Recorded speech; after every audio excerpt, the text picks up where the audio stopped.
روزہ نام ہے اذان صبح سے لے کر اذان مغرب تک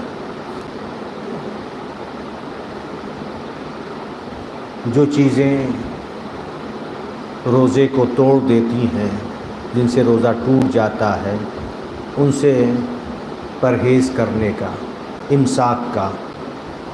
آیت اللہ سستانی حفظہ اللہ نے اپنی توضیح المسائل میں یہ بیان کیا ہے، روزہ وہ ہے کہ انسان اپنے کو خدا کی بارگاہ میں ناچیز و حقیر ثابت کرنے کے لیے اذان صبح سے مغرب تک ان چیزوں سے پرہیز کرے جو بیان کی جاتی ہیں۔ خود واضح طور پر لکھا ہے اذان صبح سے۔ یہ اور بات ہے کیلنڈر وغیرہ میں امساک کا ٹائم پہلے لکھ دیتے ہیں احتیاطاً 10-15 منٹ پہلے کیلنڈر میں یا اس طرح سے اس میں، لیکن اگر اذان صبح تک بالکل صحیح ٹائم پہ اذان ہو رہی ہے، اس وقت تک بھی اگر آپ سحری کر رہے ہیں تو آپ کا روزہ صحیح ہے۔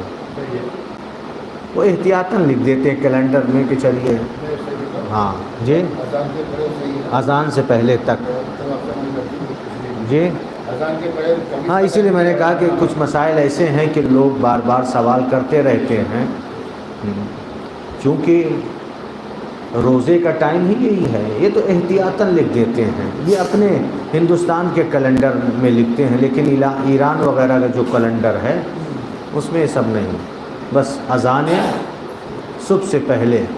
ایران میں یہ جب اذان آنے والی ہوتی ہے تو پہلے ٹن ٹن کر کے گھنٹی بجنے لگتی ہے کہ اب اذان ہونے والی ہے، کہ اگر کوئی کچھ کھا رہا ہے پی رہا ہے تو چھوڑ دے، بس اس کے فوراً ہی بعد جو ہے اذان ہونے لگتی ہے۔ لہٰذا اذان صبح سے پہلے تک اپنے ممرہ میں جو ٹائم ہے، ہاں ممرہ کے ٹائم کے لحاظ سے شاید ممرہ کا ٹائم بمبئی کے ٹائم سے شاید 3 منٹ پہلے ہے، 3 منٹ پہلے ہے، ہاں یا برابر ہے، بالکل سیم ہے، جو بھی ہو دیکھ لیجئے گا آپ لوگ جو ٹائم ہے اپنا اذان کا۔ اب جیسے فرض کر لیجئے کہ اپنا اذان کا ٹائم 5 بج کے، ایک مثال دے رہا ہوں، 53 منٹ پر ہے، تو 53 بجنے سے پہلے تک 3 منٹ احتیاطاً چلیے، کیا ہے، بعض لوگ لکھتے بھی ہیں کہ 3 منٹ تھانہ جو ہے یہ بمبئی سے پہلے ہے، ون کی جو اذان آتی ہے ون چینل کی، اس سے 3 منٹ پہلے آپ چھوڑ دیں، بس کافی ہے۔ یہ نہیں کہ 10 منٹ 15 منٹ پہلے جو کیلنڈر وغیرہ میں لکھا ہوا ہے۔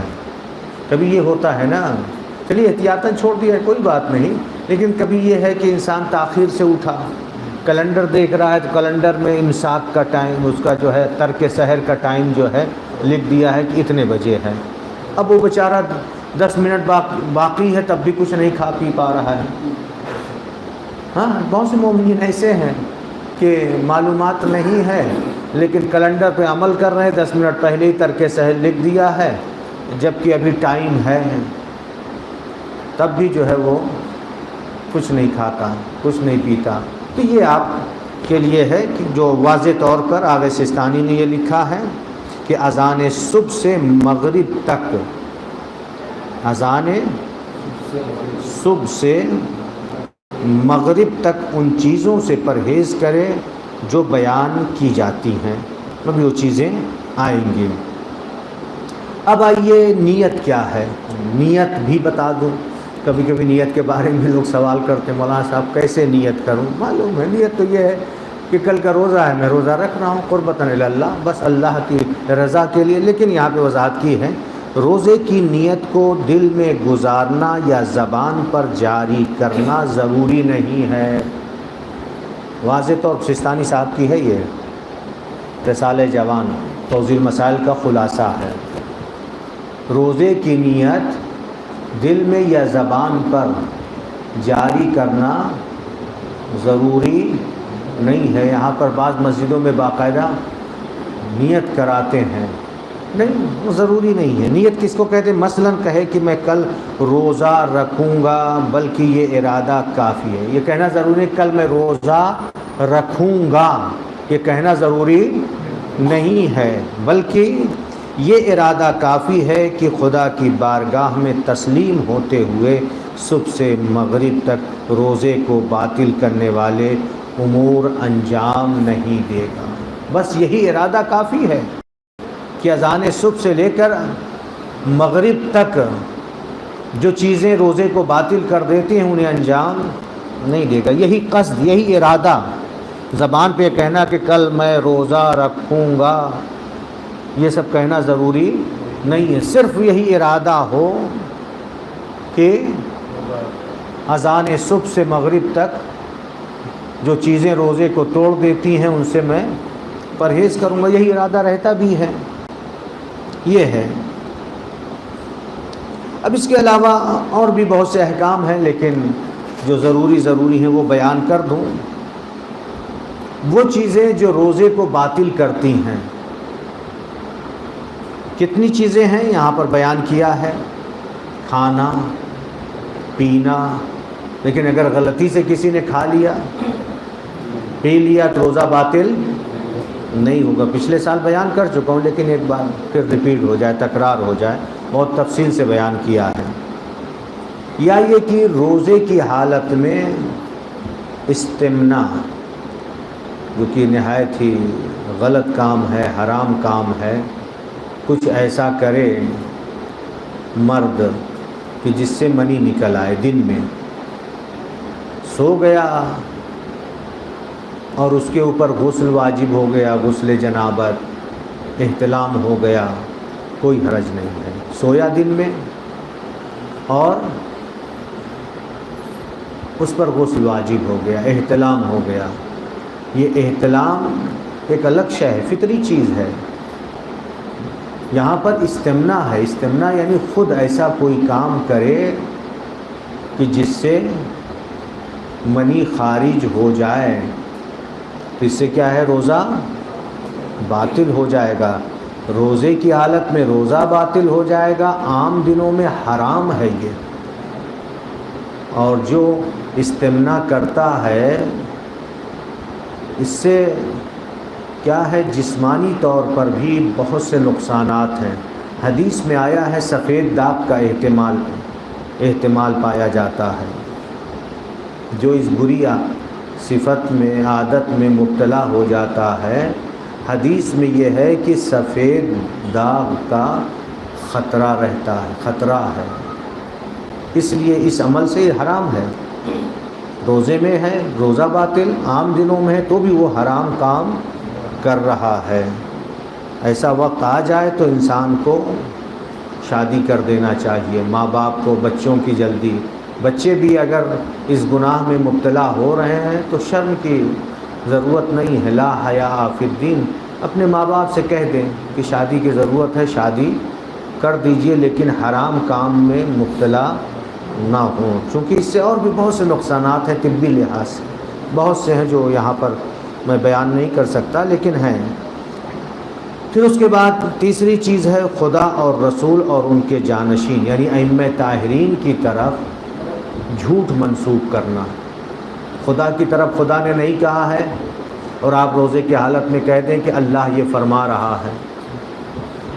رسول نے نہیں کہا ہے یا آپ نے نہیں پڑھا ہے، اپنی طرف سے یہ کہہ دیں کہ رسول نے یہ فرمایا ہے، یا ائمہ طاہرین میں سے کسی کا نام لے کر کے کہیں کہ یہ فرمایا ہے، نہیں جھوٹ کی نسبت دینا احتیاط واجب کی بنا پر روزہ کیا ہو جائے گا؟ باطل۔ نہایت سخت مرحلہ ہے۔ کبھی کبھی ہو سکتا ہے کوئی روزے کی حالت میں کسی کو کہیں تقریر کرنا پڑے، مجلس پڑھنا پڑے، معصوم نے نہیں فرمایا، کہہ دے کہ معصوم نے فرمایا ہے۔ غلطی ہو جائے بات دوسری ہے، ہوتی ہے غلطی، لیکن جان بوجھ کر یہ کہے کہ رسول خدا نے فرمایا یا امیر المومنین یا کسی اور بھی امام کا نام لے لے تو اس کا روزہ کیا ہوگا؟ باطل ہو جائے گا۔ اور اسی طرح سے غبار، جیسے آٹا وغیرہ، جیسے چکی جہاں پہ اٹھتی ہے، آٹا پیسا جاتا ہے، یا بہت دھول اٹھ رہی ہے، یہ غبار اگر حلق تک پہنچ رہا ہے تو اس سے بھی، اس کے لیے جو لفظ استعمال کیا غلیظ غبار، معمولی نہیں، غلیظ غبار، جیسے آٹا وغیرہ آپ بھی بتایا ہم نے پیسا جاتا ہے، وہاں پہ جو اڑتا ہے وہ غلیظ غبار کہا جاتا ہے، وہ اگر منہ میں چلا جائے تو روزہ باطل ہو جاتا ہے۔ پھر اس کے بعد جس سے روزہ باطل ہوتا ہے، جس سے پرہیز کرنا ہے، اذان صبح تک جنابت کی حالت میں رہنا، یہ بھی نہایت اہم مسئلہ ہے۔ رمضان میں سویا رات میں اور اس کے اوپر غسل واجب ہو گیا، یا یوں بھی شادی شدہ ہے تو جو غسل ہے اس کو غسل جنابت بولتے ہیں۔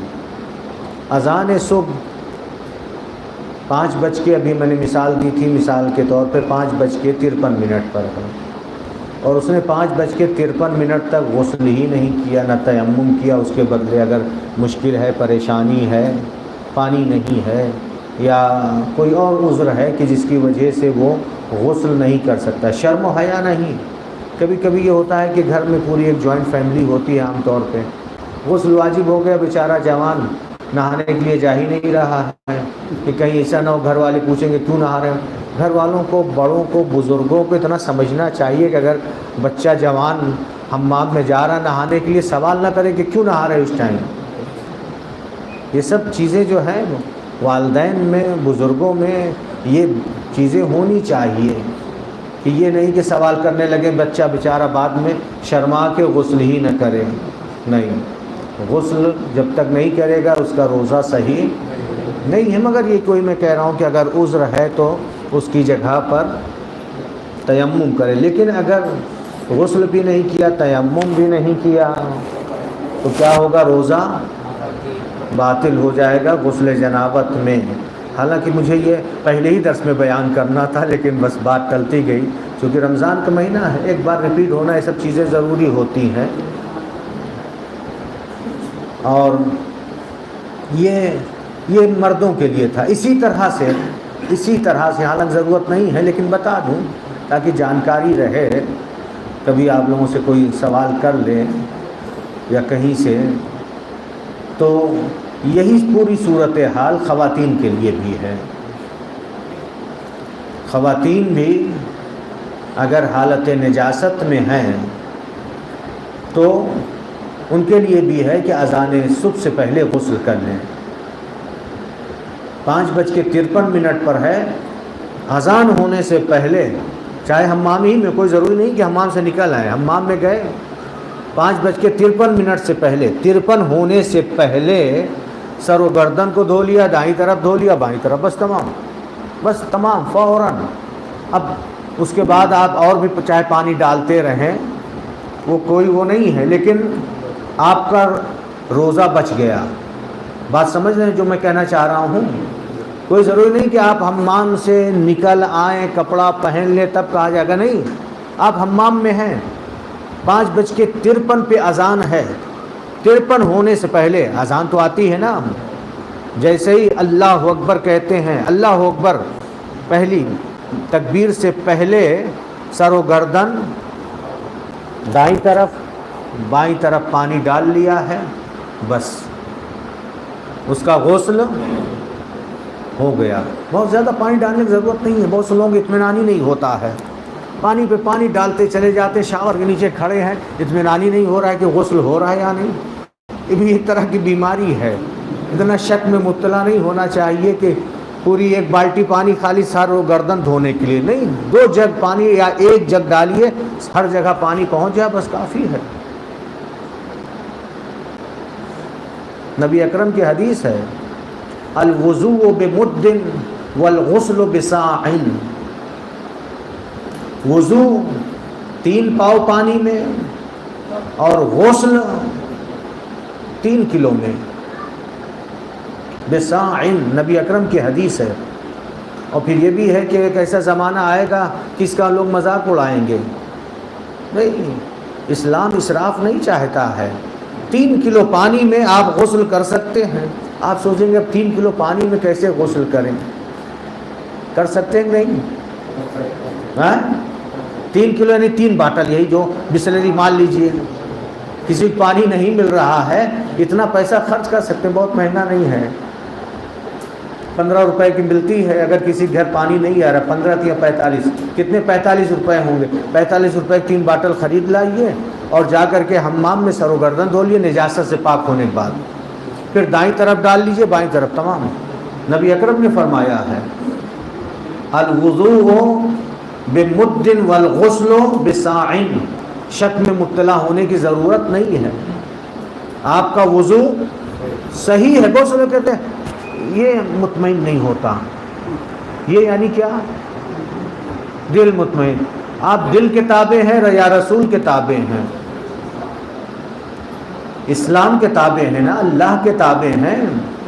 جب اسلام نے یہ کہا، اسلام ہی نے تو کہا ہے کہ غسل کیجئے، اسلام نے کہا ہے نا، تبھی تو آپ غسل کر رہے ہیں، سر و گردن کو دھو رہے ہیں دائیں طرف بائیں طرف، اسی اسلام نے کہا ہے کہ آپ نے سر و گردن کو دھو لیا، 1 لیٹر پانی میں دائیں طرف 1 لیٹر، بائیں طرف، ہر جگہ، لیکن پانی پہنچ جائے، یہ نہیں کہ خالی پانی یہاں ڈالا اور یہ سب پیر وغیرہ جو ہے سوکھا ہی رہ گیا، نہیں، پانی ہر جگہ پہنچنا ضروری ہے، یہ شرط ہے، اس طرح سے کہ پانی ہر جگہ پہنچ جائے تو غسل کیا ہے؟ صحیح ہے۔ شک بھی ایک بیماری ہے، کبھی کبھی بڑے بڑے علماء بھی شک میں پڑ جاتے ہیں، شک میں۔ ہمارے زمانے میں جب میں ایران میں پڑھتا تھا، ہماری مدرسے میں ایک طالب علم تھے، وہ اذان صبح کے وقت اٹھتے تھے، سید تھے، روحانی تھے، ہم سے کہیں زیادہ ان کی عمر تھی، بزرگ تھے، اور اذان صبح سے حوض پہ کھڑے ہو جاتے تھے، ٹھنڈک کا زمانہ، برف گر رہی ہے، وہ وضو کرتے ہی رہتے تھے، یوں یوں رگڑ رہے ہیں، ان کا وضو ہی نہیں ہوتا تھا۔ جب نماز صبح کے قضا ہونے میں 10-5 منٹ رہ جاتے تھے، تب بھاگتے تھے کہ نماز کہیں قضا نہ ہو جائے۔ تو یہ ایک بیماری ہے، شک کی بیماری ہے، لہٰذا اس پر اعتنا نہیں کرنی چاہیے، بہت توجہ نہیں دینا چاہیے۔ اسی طرح سے جان بوجھ کر قے کرنا روزے کی حالت میں، روزے سے ہے جان بوجھ کے قے کریں۔ کبھی یہ ہوتا ہے کہ کسی وجہ سے خود الٹی ہو گئی، کسی وجہ سے خود الٹی ہو گئی ہے، خود الٹی ہو گئی ہے تو روزہ آپ کا باطل نہیں ہوگا، لیکن الٹی کے بعد کوئی پانی وغیرہ نہ پیجیے، منہ صاف کر لیجئے، بس روزہ صحیح ہے۔ لیکن اگر عمدن الٹی کی ہے، جان بوجھ کر الٹی کی ہے، تو روزہ باطل ہو جائے گا۔ اسی طرح سے سیال چیز سے انیما جس کو کہتے ہیں، حقنہ کرانا، اس سے بھی روزہ باطل ہو جاتا ہے۔ اب کچھ چیزیں ایسی ہیں کہ جن سے روزہ باطل نہیں ہوتا ہے، جس کے بارے میں بار بار آپ لوگ سوال کرتے رہتے ہیں۔ روزے دار غلطی سے دن میں پانی پی لے، اس سے روزہ باطل، یا کھانا کھا لے، کچھ بھی، اس سے روزہ باطل نہیں ہوتا ہے۔ یا مجبوری میں کوئی چیز کھا لے نہیں، بلکہ مجبوری کا مسئلہ یہاں پر آتا ہے کہ زبردستی کوئی شخص آپ کے حلق میں پانی کی بوتل ڈال دے اور آپ کو زبردستی پانی پلا دے، مجبوری اسی کو کہتے ہیں۔ مان لیجیے کہیں اسی جگہ پھنس گئے، کوئی دشمن ہے اور روزہ توڑنا چاہ رہا ہے، اس بنا پر اس نے زبردستی منہ میں پانی کی باٹل ڈال دی اور پانی حلق کے نیچے اتر گیا۔ اب جب منہ میں ڈالا ہے زبردستی، تب اس سے کیا ہے، تب اس کو پینا ہی ہے، اندر وہ اتر گیا، تو اس سے روزہ باطل نہیں ہوگا۔ زبردستی اگر کسی نے کسی کے حلق میں ڈال دیا۔ اگر کوئی شخص کسی غذا کو چبائے یا چکھے یا اس کی طرح دوسرے کام انجام دے لیکن غذا حلق تک نہ جائے تو اس سے روزہ باطل نہیں ہوتا ہے۔ جیسے یہ خواتین کے لیے یا جو لوگ کھانا پکاتے ہیں، باورچی ہو، تو وہ کھانا پکاتے وقت زبان پہ رکھ کے چکھ سکتا ہے، لیکن اس کو نیچے نہ اتار لے،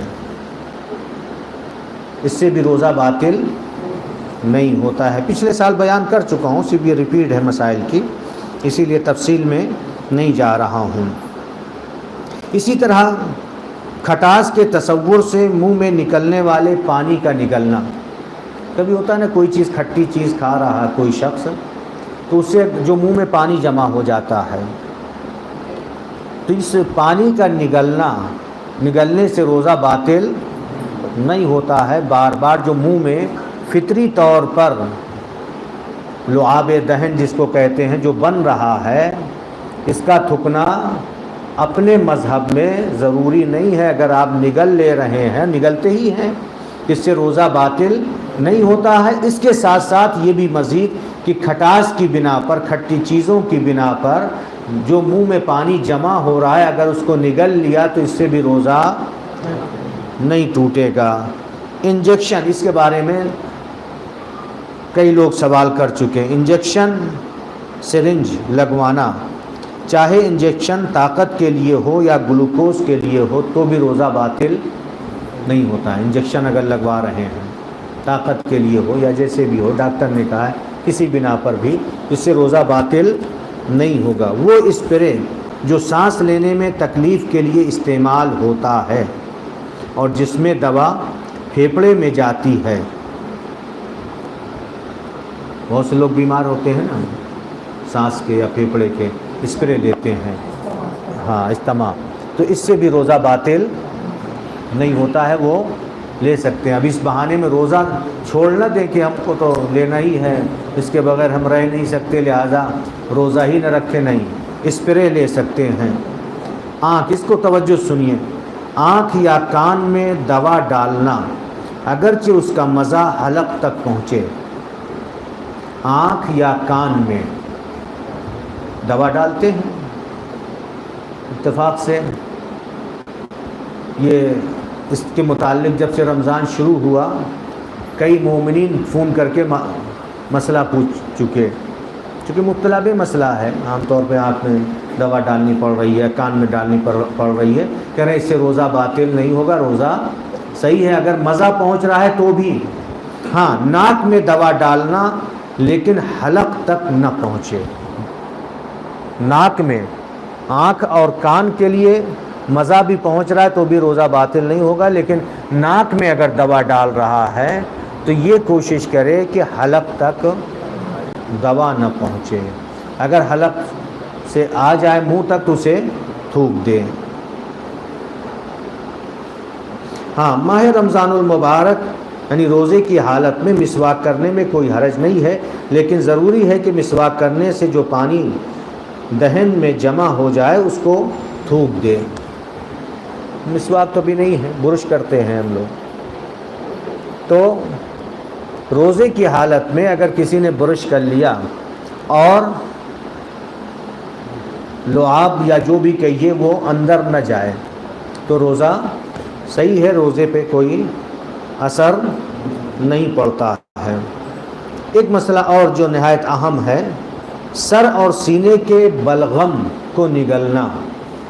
کبھی ہوتا ہے نا طبیعت کچھ ناساز ہے، بلغم آ جاتا ہے، تو یہاں پر دو صورتیں ہیں، منہ تک نہ پہنچے بلغم آیا، منہ تک نہیں آیا۔ جب تک بلغم منہ تک نہ پہنچے تو اس کے نگلنے میں کوئی حرج نہیں ہے، اگر منہ میں نہیں آیا ہے۔ ایک مرتبہ ہوتا ہے نا بلغم نکلا ڈائریکٹ چلا گیا پیٹ میں، ایک مرتبہ ایک منہ میں آ جاتا ہے، کہ یہ ہے کہ منہ میں اگر نہیں آیا ہے تو کوئی حرج نہیں ہے، لیکن منہ کے اندر والے حصے میں پہنچ جائے تو احتیاط مستحب ہے کہ نہ نگلے، مستحب ہے، لیکن روزہ باطل نہیں ہوتا ہے کہ کوئی سوچے آ گیا منہ میں نگل لیا تو سوچے اب تمہارا روزہ گیا، نہیں، احتیاط مستحب ہے کہ اسے تھوک دے، مستحب ہے یہ۔ انسان کمزوری کی وجہ سے روزہ نہیں چھوڑ سکتا، لیکن اگر اس کا ضعف و نقاہت اس حد تک ہو کہ عام طور پر قابل برداشت نہ ہو تو روزہ چھوڑنے میں کوئی حرج نہیں ہے۔ واضح ہوئی بات؟ ضعف و نقاہت ہوتی ہے روزے میں۔ اب یہ سوچے کہ ضعف و نقاہت ہو رہی روزہ ہی چھوڑ دے، نہیں، کمزوری آ رہی ہے، نقاہت ہو رہی، اس کی بنا پر روزہ نہیں چھوڑ سکتا، لیکن اتنی زیادہ ہو، اتنی زیادہ کمزوری ہو کہ جو ناقابل برداشت ہو، جو ناقابل برداشت ہو، تو اس صورت میں روزہ چھوڑ سکتا ہے، لیکن جب یہ کیفیت ختم ہو جائے، آئندہ رمضان سے پہلے اس کی قضا بجا لائے۔ لیکن اگر یہ سلسلہ ہمیشہ ہی ہے کہ رکھ ہی نہیں سکتا ہے تو صرف کیا ہے؟ فدیہ ہے، صرف فدیہ ہے، کیونکہ اب جب ہمیشہ یہی ہے، لیکن یہ کہ جس کے لیے ہمیشہ ہی کیفیت نہیں ہے تو وہ قضا بجا لائے گا۔